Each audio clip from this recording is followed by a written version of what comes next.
What is going on, guys? Tony here with For the Corps. We're going to talk about some Marine Corps news today. And man, I think it's crazy what the hell is going on in the Marine Corps right now. All right, before I dive into it, the Marine Corps has always put a heavy focus on recruitment and retention, right? Figuring out why the hell people don't want to stay in the Marine Corps, but also figuring out why people don't want to join.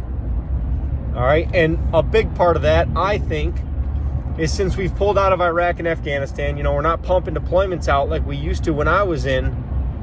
A lot of people aren't joining anymore to go to war because, we're not in a war anymore. All right, there's conflicts all over the world, sure. But for the vast majority of military members, Marines included, you're not going to be going to war. You're not going to be shipping off to Afghanistan or Iraq anymore. So people just have a different idea of it now, I guess. But one thing that I noticed, and this isn't super new news, but it's recent, is the tattoo policy's changed. All right, the Marine Corps now allows sleeve tattoos. You can have as many freaking tattoos as you want, from my understanding, just as long as they're hidden when you're wearing like dress uniforms, right? So you can't have them on your feet, your hands, your neck, your face. No gang affiliation tattoos or anything crazy like that. You can actually have a ring finger tattoo if you have like a tattoo, like a band. That's acceptable. That's an exception to the rule. But that's crazy, man. I'm all for it. Look, Marines love tattoos. When I was in, if I was allowed to get a sleeve tattoo, I would have done it much sooner. All right? Hell, I knew guys who were getting kicked out of the Marine Corps or forced out of the Marine Corps because of their tattoos. So, this is a giant step towards recruitment and retention. And the next piece of news, which I think is fucking insane, is they are considering allowing people with special, degrees. Like, say you have a cybersecurity degree, right? You've been in that field for 5 to 7 years, and you're making 120, 150 grand a year.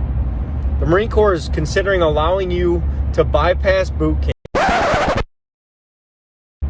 to bypass all the ranks, all the way up to like an E7, a gunnery sergeant, for Christ's sake. Are you fucking kidding me? Like, that's what makes the Marine Corps, man. The fact that we've all came up the same. We all went through the same hardships. We all earned that title the same way. So that doesn't sit right with me. But also, if you have a cybersecurity degree and you've been in that field for 5 years and you're making 150 grand a year, why the fuck are you trying to leave that job and come make 40 grand a year? Like, are you kidding me? Come on. So this isn't really set in stone. It's not a for sure thing. They're going to get a lot of pushback from it. I guarantee it. But we shall see. And lastly, another thing I saw, the ASVAB is not going away. But what they are considering including is a psychological test that, those of you looking to join the Marine Corps are going to have to take. And that's going to better determine which MOSs you might excel better in. All right, so I don't know when that's rolling out or if it already has or if it's even going to, but these are just things I've read. So let me know your thoughts below. I'd love to hear what you guys think. Personally, I think this shit's crazy, but we shall see what decisions they come up with. All right, this is Tony with For the Corps. Semper Fi.